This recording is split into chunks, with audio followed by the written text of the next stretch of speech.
Sau một thời gian dài xuống cấp vì thiếu sự chăm sóc, nhà vườn An Hiên, ngôi nhà vườn mẫu mực của xứ Huế, đã được phục sinh và mở cửa đón du khách với vẻ đẹp sang trọng và tươi tắn. Dịch vụ tổng hợp tiếng nói được phát triển bởi Trung tâm Không gian mạng Viettel. Cổng vào nhà vườn An Hiên, ảnh. Minh tự nhà vườn là một loại hình kiến trúc đặc trưng của xứ Huế, gồm ngôi nhà gỗ và khu vườn bao quanh, được thiết kế theo phong thủy với tả, hữu, tiền, hậu đều có vật phù trợ, che chắn. Ngoài ra, ngôi nhà và khu vườn ấy còn là tác phẩm nghệ thuật sắp đặt của chủ nhân, gọi là thú chơi vườn. An Hiên mẫu mực xứ Huế đến nay vẫn còn tồn tại hàng trăm ngôi nhà vườn, nhưng An Hiên vẫn là ngôi nhà vườn mẫu mực và đặc sắc nhất của Huế, từ lịch sử ngôi nhà cho đến nghệ thuật tạo lập nhà vườn cũng như chủ nhân của nó. Các sách lịch sử lẫn sách hướng dẫn du lịch Huế đều nhắc gọi tên An Hiên đầu tiên khi nói về nhà vườn Huế. Lối vào nhà rợp kín hai hàng cây bạch mai, ảnh. An Hiên ngôi nhà vườn này đã trở nên nổi tiếng hơn qua bút ký Hoa trái quanh tôi của nhà văn Hoàng Phủ Ngọc Tường và cuốn sách Nhánh tùng vườn An Hiên của nhà nghiên cứu Nguyễn Đắc Xuân. Trước sân nhà có hồ sen, là yếu tố minh đường vừa tạo cảnh trí mát mẻ, ảnh.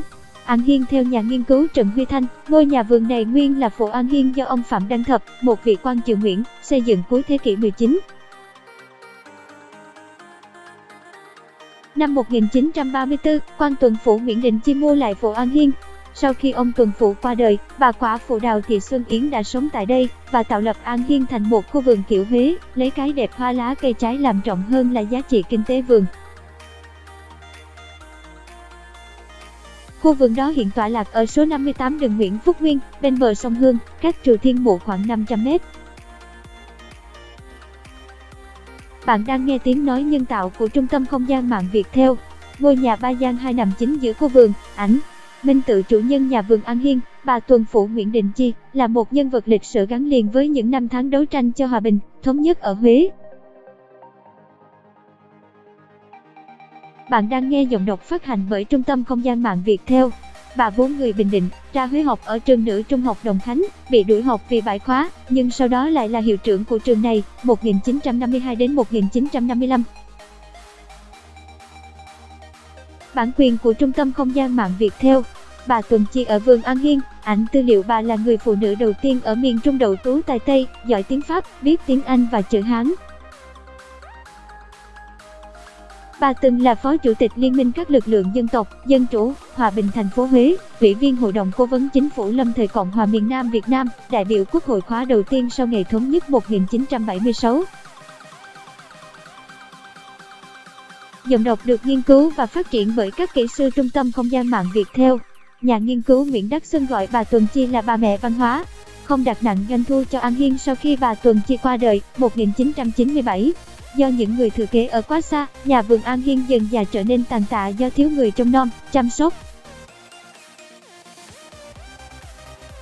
Khu vườn rộng hơn 3.600 m² với cây trái ba miền hoang tàn. Ngôi nhà ba gian 2 cũng xuống cấp nặng nề, nhiều hiện vật nội thất bị thất lạc. Những người yêu quý nhà vườn An Hiên xót xa, lo lắng một ngày ngôi nhà vườn này sẽ bị chia năm xẻ bảy như nhiều ngôi nhà vườn và phủ đệ ở Huế đã mất đi trong thời gian qua với lý do tương tự. Khi công ty khách sạn Sinh Phát ở Hà Nội mua ngôi nhà vườn này vào giữa năm 2018, người Huế lại thêm nỗi lo. Bản quyền thuộc về Trung tâm Không gian mạng Viettel. Các hiện vật thất lạc đã được tìm kiếm đưa về chốn cũ, ảnh. Minh tự thật may mắn, Sinh Phát đã giữ nguyên ngôi nhà vườn ấy và tìm mọi cách để phục hồi những giá trị đặc sắc một thời của An Hiên. Dịch vụ tổng hợp tiếng nói cung cấp bởi Trung tâm Không gian mạng Viettel. Họ giữ nguyên từng gốc bạch mai, trà mi, hải đường, từng cây mít, cây dâu mà bà Tuần Chi đã trồng.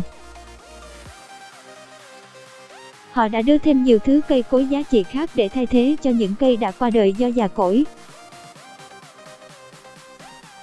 Những gốc bạch mai già cỗi đã được thay thế bằng cây mới tán xanh rợp, ảnh. Minh tự chủ nhân mới cho người tìm kiếm khắp nơi để mua lại những hiện vật nội thất của An Hiên từng thất lạc. Đó là hai bức Hoàng Phi vốn được treo trên rộng tượng gian thờ, cùng bát nhang bằng sứ men lam.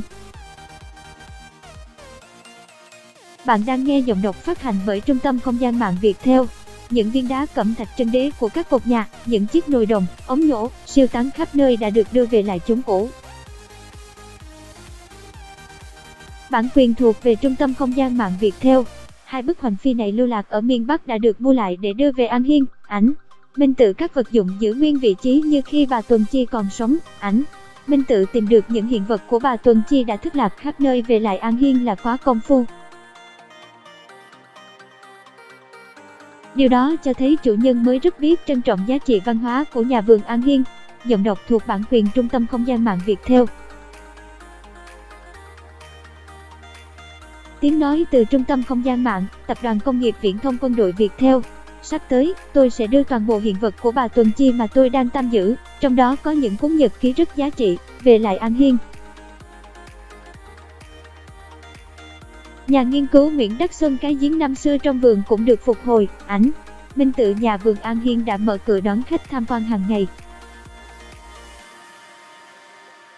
Sau khi tham quan ngôi nhà và khu vườn, tìm hiểu cuộc đời của nữ chủ An Hiên xưa, du khách sẽ được thưởng thức chương trình ca huế biểu diễn trong ngôi nhà mới dựng lên ở góc vườn. Du khách thưởng thức ca huế trong vườn An Hiên. Ảnh Minh Tự khách cũng có thể ngồi chơi thư thái với trà sen, bánh phục linh và trái cây trong vườn. Ảnh Từ ông Trần Quang Khánh, người quản lý nhà vườn An Hiên, cho biết giá vé 30.000 đồng chỉ để trả thù lao những người phục vụ và chăm sóc nhà vườn. Chúng tôi không muốn đặt nặng doanh thu cho khu nhà vườn này vì như thế sẽ dễ hư hại. Giọng đọc được phát hành bởi Trung tâm Không gian mạng Viettel. Giọng đọc cung cấp bởi Trung tâm Không gian mạng Viettel. Phải giữ nguyên lành không gian yên tĩnh của An Hiên. Thỉnh thoảng vào đêm rằm, chúng tôi sẽ tổ chức ngâm thơ Vịnh Nguyệt, một thú chơi tao nhã của người Huế và của An Hiên một thời, ông Khánh nói.